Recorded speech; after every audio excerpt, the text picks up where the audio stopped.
দেশে সরকার উৎখাতের ষড়যন্ত্র করছে তারা। ভারতের গোয়েন্দা সংস্থা রয়ের মাধ্যমে 40 জন সংসদ সদস্যকে ঘুষ দিয়ে মালদ্বীপের প্রেসিডেন্ট মোহাম্মদ মুইজুকে অপসারণের ছক এঁকেছিল ভারত, কিন্তু শেষ পর্যন্ত ব্যর্থ হয় সেই ষড়যন্ত্র। মার্কিন প্রভাবশালী গণমাধ্যম ওয়াশিংটন পোস্টের এক অনুসন্ধানে উঠে এসেছে এমন চাঞ্চল্যকর তথ্য।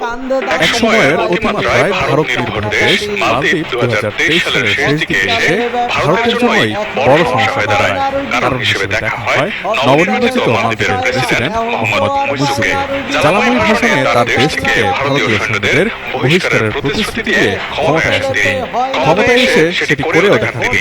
ততদিনে মালদ্বীপের নাগরিকদের মধ্যেও ভারত বিরোধিতা তীব্র রূপ ধারণ করে এবং ইন্ডিয়া আউট ক্যাম্পেইনের মাধ্যমে আঞ্চলিকভাবে ভারতের আধিপত্যকে প্রথম চ্যালেঞ্জটা ছুড়ে দেয় মুইজুর নেতৃত্বাধীন মালদ্বীপই।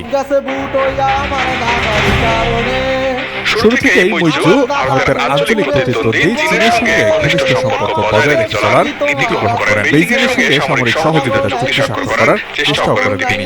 এই পরিস্থিতিতে 2024 সালের জানুয়ারি নাগাদ ভারতের গোয়েন্দা সংস্থা রিসার্চ অ্যান্ড অ্যানালাইসিস উইং বা রয়ের পক্ষে কাজ করা এজেন্টরা মোহাম্মদ মুইজুকে অপসারণের সম্ভাবনা নিয়ে মালদ্বীপের বিরোধী নেতাদের সঙ্গে গোপনে আলোচনা শুরু করেন।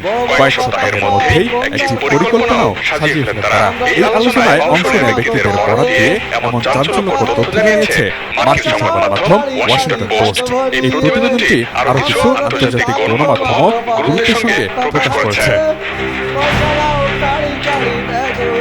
ডেমোক্রেটিক রিনিউয়াল ইনিশিয়েটিভ শীর্ষক একটি অভ্যন্তরীণ নথি উদ্ধার করেছে প্রভাবশালী গণমাধ্যম ওয়াশিংটন পোস্ট।